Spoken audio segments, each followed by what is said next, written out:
وبداية قبل ما نبدأ بالاجتماع تبعنا نقف دقيقة صمت على أرواح شهدائنا.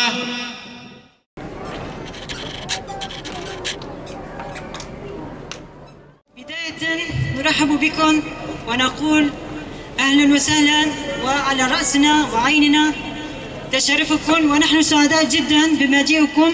وكما نعرف أن العدو لا يتوقف، لهذا يجب نحن أيضا أن لا نتوقف ونكون دائما بالمرصاد.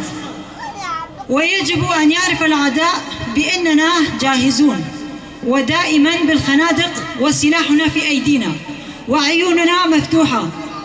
ولأجل شعبنا نحن قوات الدفاع الشعبي، سواء النساء أو الرجال، اليبجي واليبجي، نحن دائما جاهزون وسنقاوم حتى آخر نقطة بدمنا وحتى آخر نفسنا.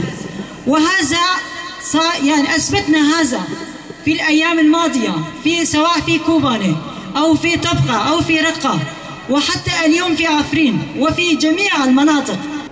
يعني از اللي بريد خازن بالكي انك بروبي ماك هاتين مال باطي ما عندك شيء عربي نزالبن جبو يا خازن بيبنك شبان شي بك انسان يقول دجمني وهي تجري راحت جيان ناكه، تجري راحت رانازي، راحت باريه كنان ناخو جبو امجي وسانه فقط نفتني عسكريه. يعني وقت ام تبيش الشر قال شورشگری كي ابانا هر کسی بهستیا شر قال شورشگری ريبرا بوجود.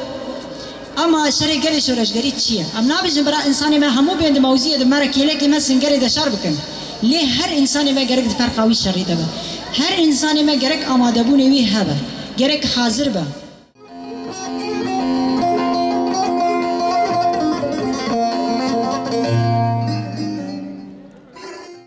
اهلا وسهلا بكم جميعا.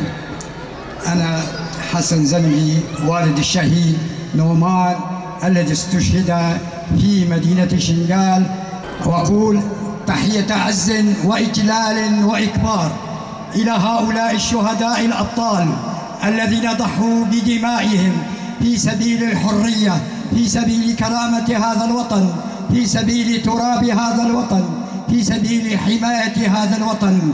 تحية وألف تحية إلى شهداء عفرين، إلى شهداء كوباني، إلى شهداء كردستان روجعابا وشمال سوريا.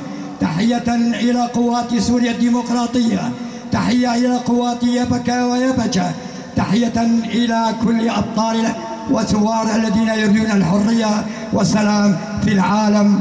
وشكرا لكم جميعا. والد الشهيد نومان حسن زنجي.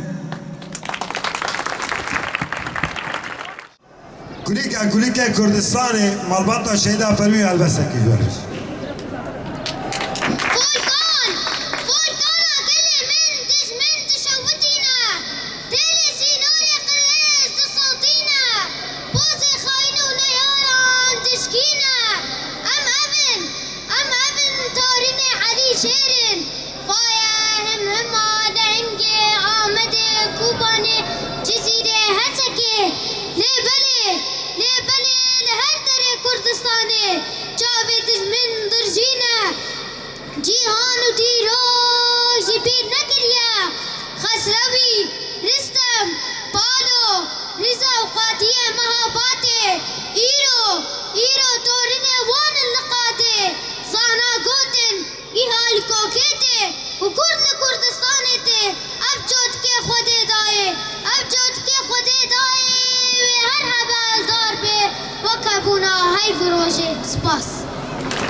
ناوی من زکی کوبانیه یه نوانده شیچیه حسکی دوی روزی هانی دا دوان روزین روزی دا وکی ام دزانن وکی فگی ایرو ما اف مالبات شهیدا دعوت کریه سر فطاره کی چید کن اساس جه ما دخواست وصا کمبونه که مالبات شهیدا چیکن به حوالن یپگیرا به حوالن بریندار را به حوالن کو وقعی سال د جبهه شردا كدو إيماك دانا مالبات إنفان شهيدانا أو أساس تكوشينا ماي آزاده بركو أويانا جانغوريان آزادي إنسان شهيد حنبيز كربون وصا السرفي أساسي وصا كومبونا كيرو تشيبو